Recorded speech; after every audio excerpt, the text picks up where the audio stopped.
All right, let's dig into something that, honestly, impacts every single one of us: self-acceptance. We're going to look at it not as some final destination you have to reach, but as a journey. And the path we're exploring today is one that's rooted in a faith-based perspective. So right off the bat, I want you to just take a second and think about this question. I mean, really think about it. How does a lack of self-acceptance actually show up for you, day in and day out?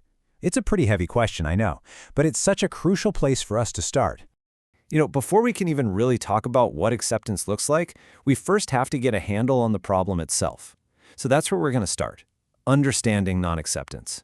We'll be looking at all the pressures we face, both from the world around us and from inside our own heads.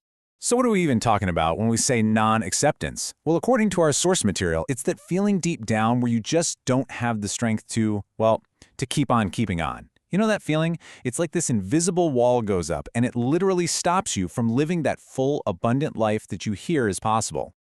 And look, this isn't just some battle you're fighting inside your own mind, right?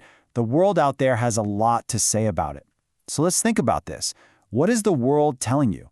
What are those messages you're getting from everywhere? Social media, your job, maybe even well-meaning friends that just feed into this struggle. And then there's the big one. What happens when we don't live with this value of acceptance? What's the real cost? I'm talking about the actual, tangible consequences in your life. How does it affect your relationships, your work, your own sense of peace? What's really at stake here? Okay, so we've laid out the problem, and yeah, it can feel pretty heavy. But here's the good news. The source material we're looking at doesn't just leave us there. It offers a total pivot, a completely different foundation to build our identity on. And this is where we get into our next part: building a foundation in faith. The whole idea here is to completely redefine who we are, not based on what the world thinks, but from a totally different divine perspective. This right here, this is the cornerstone of the whole argument. This passage from the book of John is the absolute bedrock for this way of thinking. And the core idea is so powerful, it's about an identity that you don't have to earn. It's something you simply receive.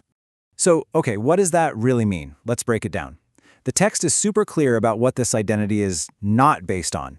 It's not about your family tree. It's not about a choice you made. It's not about who you're married to. It's saying your identity comes from a totally different place, from being born of God. It completely flips the script on where we think our value comes from. Okay, that sounds great in theory, but how does this new identity actually hold up when things get tough? Because life is tough, right? Well, the idea isn't to somehow avoid all the hard stuff. It's about walking through it differently. And that brings us to our next idea, the path to perseverance. It's all about how our struggles can, believe it or not, actually lead to growth.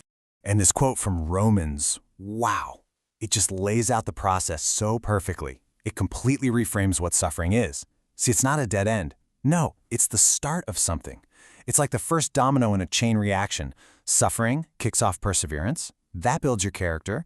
And what does character ultimately produce? Hope.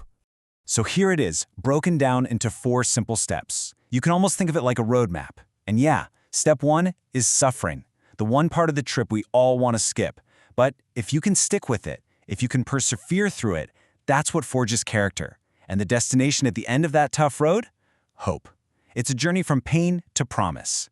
Which brings us to our final destination on this map, the promise of hope. This is where we talk about finding real strength, even in things that are, unsearchable, things we can't always see or explain perfectly. Now, this is so important. Hope isn't just wishful thinking. It's not something you just sit back and wait for. The source is really clear on this. You have to take action. It's the doing that inspires your spirit and actually starts to change the situation you're in right now. And finally, we're left with this, an invitation.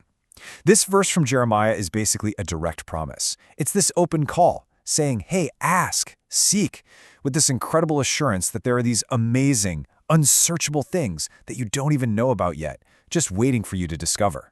So we're going to end right back where we started with a question for you to really chew on. Instead of just seeing our struggles as something to get through, what if we started asking a different question?